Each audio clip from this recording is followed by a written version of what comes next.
Hi అండి అందరికీ. ఈరోజు మనం గోధుమ పిండితో దోసలు ఎలా వేయాలో ఒకసారి చూద్దాం.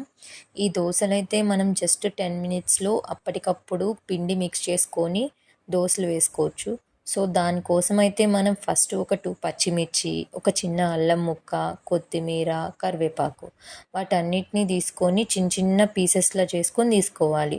అండ్ ఇంకా దానికి కొంచెం జీలకర్ర అండ్ కొంచెం సాల్ట్ వేసుకొని దానిలో మీకు దోసలు వేసుకోవడానికి ఎంత పిండి కావాలో దానికి సరిపడా పిండి వేసుకొని దానిలో కొంచెం లైట్‌గా కారం గూడా వేసుకోవచ్చు.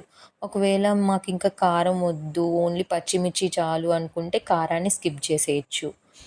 అండ్ ఇంకొకటి మీరు కావాలంటే ఫస్ట్ పిండి వేసుకొని తర్వాత నేను పైన చెప్పిన ఇంగ్రీడియెంట్స్ అన్నీ వేసుకోవచ్చు. నేనైతే పిండిని లాస్ట్‌లో వేసుకున్నా. సో, మీరెలా అయినా వేసుకోవచ్చు. No problem. అండ్ ఇంకా దానిలో కొంచెం వాటర్ పోసుకొని దోసలు వేసుకోవడానికి వీలుగా ఉండేలాగా పిండిని దోసల పిండిలాగా బాగా మిక్స్ చేసుకుంటే దోసలు వేసుకోవడానికైతే పిండి రెడీ అయిపోయినట్టే.